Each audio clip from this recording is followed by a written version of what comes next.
Movie की शुरुआत thunder Ross के प्रेसिडेंट बनने से होती है, जो पहले अमेरिका का जनरल था। इस सब के 5 महीने बाद हमें अपने मेन कैरेक्टर कैप्टन अमेरिका से मिलवाया जाता है, जिसका असल नाम सैम विल्सन है। इस टाइम वो एक मिशन पर था, जिसके लिए वो यूएसए की मिलिट्री के साथ उन्हीं के एयरक्राफ्ट में मैक्सिको पहुंचता है। इसी मिशन में उसके साथ उसका सबसे अच्छा साथी वॉकिन टॉरस भी था, जिसे हम फैल्कन बना हुआ देख सकते हैं। मैक्सिको आने के बाद कैप्टन अमेरिका, टॉरस और बाकी सभी सोल्जर्स मिलकर टेररिस्ट से लड़ने जाते हैं, क्योंकि टेररिस्ट ने जापान का एक कंटेनर चुरा लिया था, जिसमें कुछ बहुत ही खास चीजें थीं। जापान और यूएसए के अच्छे ताल्लुकात थे, इसीलिए यूएसए की मिलिट्री जापान की मदद कर रही होती है। इसी कंटेनर को हासिल करने में लड़ाई के दौरान हम सब देखते हैं कि लोगों को मारने के लिए सैम विल्सन बहुत ही अच्छे तरीके से अपनी शील्ड के साथ स्ट्रॉन्ग विंग्स का भी इस्तेमाल करता है और एक बार में कई सारे दुश्मनों को मार गिराता है। कभी उधर से सामने अपने दुश्मनों पर वार करता है, कभी एक ही वक्त में 3-4 लोगों को एक साथ ही गिरा देता है। फैल्कन भी अपने विंग्स की मदद से कैप्टन अमेरिका का साथ दे रहा होता है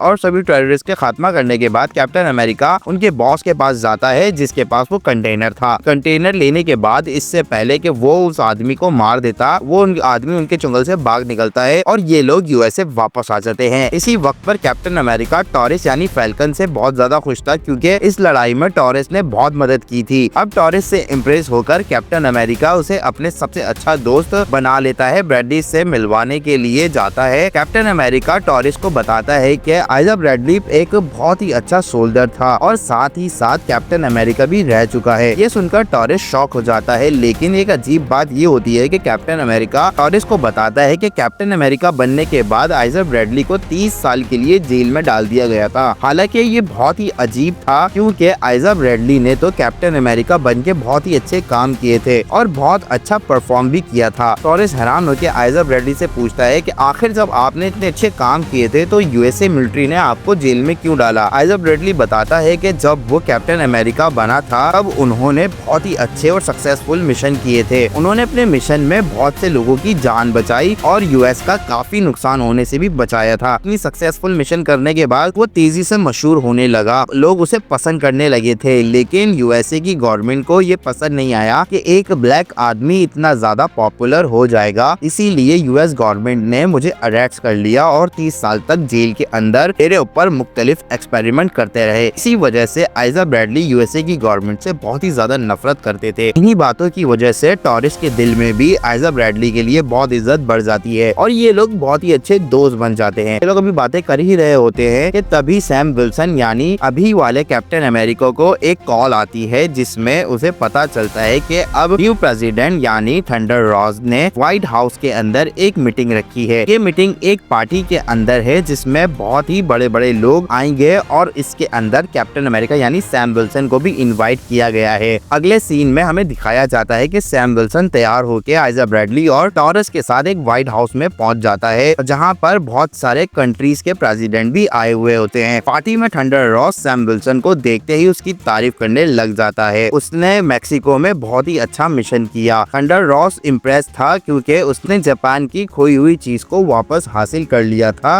अब सभी लोग मीटिंग रूम के अंदर इकट्ठा हो जाते हैं। थंडर रॉस स्टेज पर आकर मीटिंग का एजेंडा बताने लगता है। वो बताता है आज से कुछ सालों पहले इंडियन ओशियन के अंदर एक नया आइलैंड पैदा हुआ था, जिसे लेस्ट केल के नाम से जाना जाता है। और थंडर रॉस बताने लगता है जैसे ही ये आइलैंड उभरा था तो इस आइलैंड ने सारे मुल्कों का ध्यान अपनी तरफ कर लिया था। सारे मुल्क इस पर रिसर्च करने के लिए पहुंच गए थे और सबको ये बात मालूम हुई कि इस आइलैंड पर कुछ अजीब तरीके के मेटल्स पाए जाते हैं, जो कि बाकी पूरी दुनिया में नहीं पाए जाते। ये मेटल सबसे ज्यादा स्ट्रॉन्ग था। इस मेटल का नाम साइंटिस्ट ने एडामेंटियम रख दिया था। जैसे जैसे लोगों को एडामेंटियम के बारे में पता चलने लगा, सभी लोग उसे हासिल करने के लिए वहाँ पर आना शुरू कर देते हैं। सारे ही मुल्क एडामेंटियम को लेना चाहते थे और इसके चक्कर में सारे मुल्क आपस में लड़ भी सकते थे। ये नया आइलैंड किसी भी बड़ी जंग की वजह बन सकता था, इसीलिए थंडर रॉस ने ये मीटिंग रखी थी। उसने फैसला किया था कि वो लोग लेस्ट केल आइलैंड का एडामेंटियम मेटल को बराबर बराबर बांट लेंगे, यानी वो मेटल बराबर बराबर हर मुल्क में जाएगा, जिससे किसी भी मुल्क के दरमियान जंग नहीं होगी। थंडर रॉस के साथ सभी मुल्कों के प्रेसिडेंट इस बात पर एग्री हो जाते हैं और ये सब लोग मिलकर कॉन्ट्रैक्ट करने का फैसला करते हैं। थंडर रॉस यहाँ पर ये बताता है कि जापान ने सबसे ज्यादा एडामेंटियम पर रिसर्च की हुई है, एडामेंटियम की प्योर फॉर्म को हासिल भी कर लिया था। लेकिन फिर टेररिस्ट के ग्रुप ने जापान की वो रिसर्च चुरा ली, जिससे फिर कैप्टन अमेरिका ने बचा लिया था। यानी मूवी के स्टार्ट में जिस मिशन पर कैप्टन अमेरिका गया हुआ था, वो मिशन एडामेंटियम के मेटल को ही बचाना था। वो एडामेंटियम के मेटल को बचाने के लिए ही गया था, जिसके लिए थंडर रॉस ने सबके सामने कैप्टन अमेरिका और वर्किंटोरस का शुक्रिया अदा करता है। इसी मीटिंग के दौरान अचानक एक बहुत ही अजीब सी चीज होती है। वहाँ पर जोर सा साउंड बजने लगता है। जैसे ही ये साउंड बजता है, आइजा ब्रैडली जो कि सैम विल्सन के साथ यहाँ पर आया था, वो खड़ा हो जाता है और अपने पास वाले गार्ड से जबरदस्ती उसकी गन छीनता है और उसे दूर दीवार पर गिरा देता है और इसी गन से थंडर रॉस के ऊपर हमला कर देता है। सिर्फ आइजा ब्रैडली ही नहीं, यहाँ पर मौजूद 4 और गार्ड जो कि थंडर रॉस के ही गार्ड थे, वो भी अपनी गन्स निकालकर थंडर रॉस और बाकी सब पर हमला करने लगते हैं। अभी तक थंडर रॉस इनकी फायरिंग से बचा हुआ था। सिचुएशन को कंट्रोल करने के लिए सैम विल्सन आइजा ब्रैडली के हाथ से गन लेने की कोशिश करता है और इसी तरीके से यहाँ पर सभी हमला करने वाले गार्ड्स को रोकने लग जाते हैं और एक जंग का माहौल बन जाता है। इसी कियोस्क के माहौल पर यहाँ पर एक बहुत ही जबरदस्त लड़की की एंट्री होती है। ये लड़की उठी हुई फायरिंग करने लगती है, सोल्जर पर हमला करना शुरू कर देती है। एक एक करके सबको मारती हुई वो थंडर रॉस को बचाने की कोशिश कर रही थी और इसी तरीके से हमें पता चलता है कि ये लड़की थंडर रॉस की पर्सनल सिक्योरिटी गार्ड थी। फाइनली सैम विल्सन, ये लड़की और वर्किंटोरस की मेहनत से बाद में सब शूटर्स, गार्ड और आइजा ब्रैडली पकड़े जाते हैं। कैप्टन अमेरिका यानी सैम विल्सन फौरन आइजा ब्रैडली के पास जाता है और उससे पूछता है कि आखिर तुमने ये सब क्यों किया? मैं जानता हूँ तुम कभी भी थंडर रॉस को नुकसान नहीं पहुँचा सकते, आखिर हुआ क्या था तुम्हारे साथ? सैम विल्सन बार बार आइजा ब्रैडली से यही सवाल करता है, लेकिन एक और हैरान कर देने वाली अजीब बात ये थी कि आइजा ब्रैडली को तो कुछ याद ही नहीं था कि उसने थंडर रॉस पर हमला किया भी है या नहीं। वो सैम विल्सन के सामने बिल्कुल इनकार कर रहा था, तुम जो कह रहे हो वो मुझे बिल्कुल भी याद नहीं, मैंने ऐसा कुछ किया ही नहीं। अब आइजा ब्रैडली को थंडर रॉस के ऊपर हमला करने की वजह से जेल में डाल दिया गया था। सैम विल्सन उससे कहता है, मैं जानता हूँ अगर तुम्हें कुछ याद नहीं तो जरूर इसके पीछे कोई और है और मैं सच का पता लगा कर रहूंगा, तुम्हें यहाँ से निकालने का वादा मैं करता हूँ। अब सैम विल्सन पूरे हादसे की इन्वेस्टिगेशन करने वाला था। वो फौरन टॉरेस के पास गया, वहाँ व्हाइट हाउस की सीसीटीवी फुटेज निकाली। सीसीटीवी फुटेज में देखते हुए उन्हें काफी अजीबोगरीब चीजें नजर आती हैं, जिससे कि मीटिंग के स्टार्ट होने से पहले ही आइजा ब्रैडली जब अपने फोन यूज कर रहा था तो उसके फोन में अजीब तरीके से ब्लिंक हुआ था और ब्लिंकिंग में सिर्फ व्हाइट लाइट ही नजर आ रही थी और यही सेम काम उन चारों गार्ड्स के साथ में हुआ था जिन गार्ड्स ने थंडर रॉड्स के ऊपर हमला कर दिया था। और एक और शॉकिंग चीज उन्होंने ये नोटिस की कि सारे गार्ड्स और आइजा ब्रैडली ने जब हमला किया था ठीक उससे पहले एक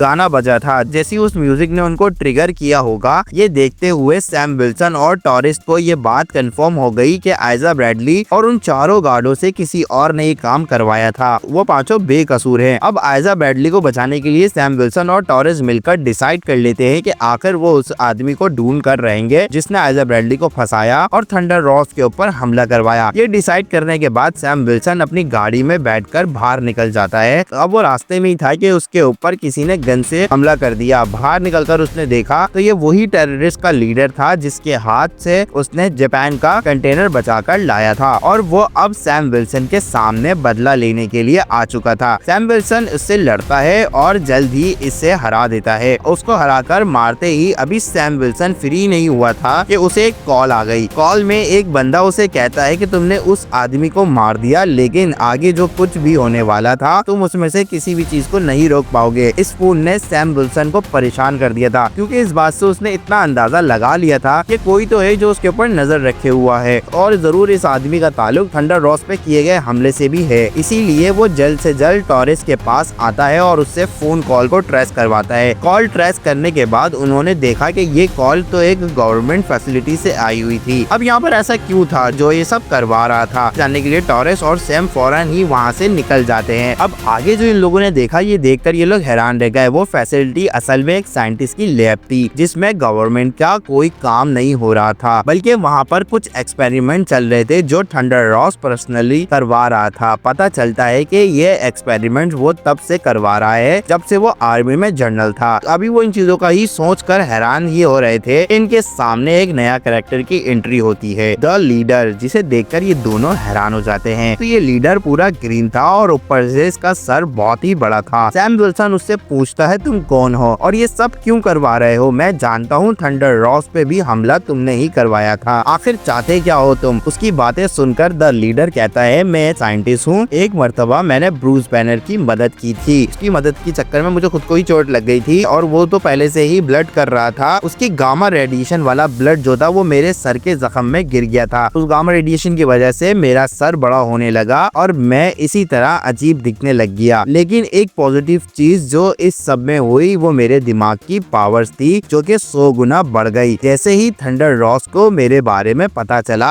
उसने मुझे पकड़वा दिया। मैंने उस वक्त बहुत मिन्नतें की कि वो मुझे छोड़ दे, जिसके बदले में उसकी हर बात मानने को तैयार था। लेकिन थंडर रॉस ने मुझे बिल्कुल नहीं छोड़ा। उसने कहा ये सब उसकी गवर्नमेंट करवा रही है, अगर मैं यूएस का प्रेसिडेंट बन गया तो मैं तुम्हें छोड़ दूंगा। लेकिन अब देखो थंडर रॉस यूएस का प्रेसिडेंट बन चुका है, उसके बावजूद भी उसने आज तक मुझे नहीं छोड़ा। यहाँ तक के प्रेसिडेंट बनने के बाद भी थंडर रॉस मेरे ऊपर एक्सपेरिमेंट करवाता रहा और आखिर एक दिन मेरे गुस्से की इंतहा हो गई। जो साइंटिस्ट मेरे ऊपर एक्सपेरिमेंट कर रहे थे मैंने उन्हीं को मार दिया और फिर ठान ली कि थंडर रॉस का असली चेहरा दुनिया के सामने लाकर रहूंगा और ऐसा करके मेरा बदला पूरा हो सकता है। इसीलिए मैंने टेररिस्ट के ग्रुप को हायर किया और जापान के कंटेनर को चोरी करने का कहा और इसी काम के लिए मैंने CIA के अकाउंट से भी पैसे भेजे ताकि जब जापान इस काम के मामले पर इन्वेस्टिगेशन करने लगे तो जापान को लगे कि सारे मामले के पीछे थंडर रॉस ही है। लीडर से बात करने के बाद सैम विल्सन को यही बात भी पता चली थी कि अभी थोड़ी देर पहले जो कॉल आई थी उसको वो भी लीडर ही था और ये सारी चीजों के पीछे भी लीडर ही है। सैम विल्सन इन सारी चीजों को रोकने के लिए जल्द ही लीडर को पकड़ने का फैसला करता है, लेकिन इससे पहले कि वो यहाँ पर लीडर पर हमला करके उसे पकड़ लेता, लीडर चुटकी बजाकर एक म्यूजिक प्ले कर देता है जो यहाँ पर मौजूद तमाम गवर्नमेंट के गार्ड जो थे वो हिप्नोटाइज करके उनको अपने लिए काम करने पर मजबूर कर देता है। अब सारे ही गार्ड्स क्योंकि उसकी बात मान रहे थे तो सभी गार्ड सैम विल्सन और टॉरिस पर हमला कर देते हैं। सैम विल्सन और टॉरिस सिर्फ दो ही थे और ये गार्ड्स बहुत सारे थे। ये दोनों इनसे लड़ने में मसरूफ होते हैं, जिससे वो मौके का फायदा उठाकर लीडर यहाँ से भाग जाता है। सैम विल्सन और टॉरिस बहादुरी से सभी गार्ड्स को हरा देते हैं और आखिर मौका पाते ही यहाँ से निकल जाते हैं लीडर को पकड़ने के लिए। लेकिन बाहर की दुनिया में जाने पर इन्हें पता चलता है कि अब बहुत देर हो चुकी है, लीडर का जो प्लान था वो काम कर गया है। जापान ने जब अपने कंटेनर्स की चोरी होने की इन्वेस्टिगेशन की तो उन्हें पता चला कि यूएस टेररिस्ट को पैसे देने वाला CIA था और CIA यूएस की इंटेलिजेंस एजेंसी थी। इसका मतलब कि उन कंटेनर्स की चोरी के पीछे यूएस का हाथ था। इसी वजह से जापान और यूएस के दरमियान टेंशन बढ़ने लगी। ये देखते हुए जापान ने थंडर रॉस के साथ किया गया कॉन्ट्रैक्ट तोड़ देता है, जिसमें उसने एडामेंटियम मेटल्स को यूएसए और बाकी मुल्कों के साथ डिवाइड करने का फैसला किया था। जापान के प्रेसिडेंट फॉरेन जापानीज आर्मी को सेलेसियल आइलैंड भेज देते हैं ताकि वहां पर सारा एडामेंटियम अपने काबू में कर ले। जैसे ही ये खबर थंडर रॉस को मिलती है वो भी जापान को रोकने के लिए अपनी मिलिट्री वहां पर भेजने का फैसला करता है। अब क्योंकि सेलेस्टियल आइलैंड पर दो बड़े फौजें आमने सामने आ चुकी थी तो पूरी दुनिया में ये चर्चा होने लगता है कि जापान और यूएस के दरमियान जंग होने वाली है। सिचुएशन के बिगड़ने की खबर जैसे ही सैम विल्सन और टॉरिस को होती है वो भी फौरन एक्शन लेते हैं और निकल जाते हैं सेलेस्टियल आइलैंड की तरफ। वहां जाकर सैम विल्सन थंडर रॉस से मुलाकात करता है और उसे समझाने की कोशिश करता है कि कोई भी गलत कदम ना उठाएं और अगर यूएस और जापान के दरमियान जंग होती है तो उसका नुकसान पूरी दुनिया को उठाना पड़ेगा। दूसरी तरफ लीडर जो सैम विल्सन से बचने के बाद एक घर में छुपा हुआ था एक फोन चुराता है और उसे फोन के जरिए यूएस के दो फाइटर जेट के रेडियो सिस्टम को हैक कर लेता है। ये दोनों फाइटर जेट्स सेलेस्टियल आइलैंड के ऊपर थे। लीडर इन दोनों पायलट्स को जापान के फाइटर से हमला करने का ऑर्डर देता है। जापान को लगता है कि यूएस ने जंग का आगाज कर दिया है, इसी वजह से वो भी अपने फाइटर्स को भेज देते हैं जेट्स के साथ यूएसए फाइटर से लड़ने के लिए। यहाँ यही जंग शुरू हो जाती है। जैसे ही जापानीज फाइटर जेट्स यूएस के फाइटर जेट्स पर हमला करने वाले थे तो सैम विल्सन और टॉरेस वहाँ पर फौरन आ जाते हैं और यूएस के पायलट्स को फाइटर जेट से बाहर निकाल लेते हैं। सोल्जर्स की जान तो बच जाती है लेकिन फाइटर क्राफ्ट जो होते हैं वो तबाह हो जाते हैं, मगर शुक्र था कि किसी की जान नहीं गई। अब सैम विल्सन जाकर जापान के प्रेसिडेंट को समझाता है कि ये जंग नहीं हो रही बल्कि यूएस के दो पायलट्स ने बिना परमिशन के फायर कर दिया था। जापान का प्रेसिडेंट सैम विल्सन की बात पर यकीन करता है और ऐसे ही सैम विल्सन की वजह से जापान और यूएस के दरमियान होने वाली जंग खत्म हो जाती है। दोनों प्रेसिडेंट अपनी अपनी मिलिट्री को लेकर सेलेस्टियल आइलैंड से वापस अपने अपने मुल्क चले जाते हैं। सैम विल्सन भी वापसी आ चुका था लेकिन टॉरेस सेलेस्टियल आइलैंड पर बहुत ही ज्यादा जख्मी हो चुका था, लेकिन वक्त पर सैम उसे हॉस्पिटल ले जाता है और उसका इलाज हो रहा होता है। सीन कट होता है और हमें दिखाया जाता है कि थंडर रॉस ने दोबारा एक प्रेस कॉन्फ्रेंस रखी है जिसमें वो ये बात क्लियर करना चाहता है दरमियान कोई जंग नहीं हुई बल्कि सिर्फ एक गलतफहमी थी। इसी प्रेस कॉन्फ्रेंस के दरमियान सैम विल्सन भी मौजूद होता है और वो यहाँ पर उससे मिलने के लिए लीडर भी आ जाता है। लीडर सैम विल्सन पर गुस्सा होता है क्योंकि उसका जो प्लान था, जो उसने जापान और यूएस के दरमियान जंग करवाने का सोचा था, वो सैम विल्सन की वजह से नाकाम हो गया था, जो सैम विल्सन की वजह से सब कुछ बर्बाद हो गया था। लीडर सैम विल्सन से कहता है तुम फिक्र मत करो, थंडर रॉस का असली चेहरा लोगों के सामने मैं ला कर रहूंगा। सैम विल्सन लीडर से पूछता है आखिर थंडर रॉस को तुमसे प्रॉब्लम क्या थी। तब लीडर उसका पास्ट बताता है कि पहले थंडर रॉस को एक जानलेवा बीमारी थी, इसी बीमारी की वजह से वो मर सकता था, लेकिन जैसे ही लीडर को इस बात का पता चला उसने थंडर रॉस की मदद की और एक ऐसी दवाई बनाई जो उसकी बीमारी को ठीक करने लगी। लीडर बताता है कि थंडर रॉस वो दवाई रोज खाता है और उस दवाई के अंदर असल में गामा रेडिएशन है। रोज वो गोली लेने की वजह से थंडर रॉस की बॉडी में बहुत ही ज्यादा गामा रेडिएशन जमा हो चुकी है और ये सब कुछ समझने का वक्त ही नहीं मिलता कि प्रेस कॉन्फ्रेंस के दौरान थंडर रॉस की बॉडी अजीब तरीके से हिलने लगती है। वो नीचे गिरता है और देखते ही देखते पूरा उसका जिस्म लाल होने लगता है और वो एक रेड हल्क में बदल जाता है। गामा रेडिएशन उसके अंदर बहुत ही ज्यादा अग्रेशन ला देती है जिसकी वजह से वो यहाँ पर तोड़फोड़ शुरू कर देता है। सोल्जर्स उसे रोकने की कोशिश करते हैं लेकिन वो सब नाकाम रहते हैं। तो अब सिचुएशन को कंट्रोल करने के लिए सैम विल्सन को सामने आना पड़ता है, लेकिन वो लीडर को भी नहीं छोड़ सकता था, इसीलिए सबसे पहले वो सोल्जर्स के जरिए लीडर को अरेस्ट करवाता है और फिर रेड हल्क के सामने लड़ने के लिए तैयार हो जाता है। ये लड़ाई मूवी की बेस्ट फाइट होती है। कैप्टन अमेरिका के सामने रेड हल्क होता है जो कहीं न कहीं उससे ज्यादा ताकतवर था। लड़ाई के दौरान रेड हल्क ने चलती हुई कार को उठा के कैप्टन अमेरिका के ऊपर फेंकी, जिससे बचने के लिए कैप्टन अमेरिका ने अपने विंग्स का इस्तेमाल किया, लेकिन इतने हैवी मेटल के विंग्स को भी रेड हल्क तोड़ देता है। कैप्टन अमेरिका की शील्ड को भी जमीन पर गिरा देता है। अब इससे पहले कि रेड हल्क कैप्टन अमेरिका का काम तमाम कर देता, कैप्टन अमेरिका उसको इमोशनली वीक करने का सोचता है और उसकी बेटी का नाम लेता है। वो उससे कहता है कि तुम्हें तुम्हारी बेटी के लिए रिलैक्स होना पड़ेगा, तुम बुरे आदमी नहीं हो, शांत हो जाओ प्लीज। हैरान कुन तौर पर सैम विल्सन की ये टेक्निक काम कर जाती है और अपनी बेटी का नाम सुनते ही थंडर रॉस दोबारा नॉर्मल इंसान बन जाता है। नॉर्मल होते ही फौरन अरेस्ट कर लिया जाता है क्योंकि उसने रेड हल्क बनके बहुत सारे इलीगल काम किए थे। मूवी के एंड पर एक पोस्ट क्रेडिट सीन दिखाया जाता है जिसमें सैम विल्सन लीडर से जेल में मिलने के लिए जाता है। लीडर कहता है तुम्हें क्या लगा मुझे तुमने पकड़ लिया है, तुम्हारी सारी प्रॉब्लम सॉल्व हो गई है? ऐसा नहीं है, मैं फ्यूचर देख सकता हूँ, अब वो लोग आ रहे हैं जिनका सामना तुम लोग नहीं कर पाओगे। और ये कहकर यहाँ पर मूवी खत्म हो जाती है।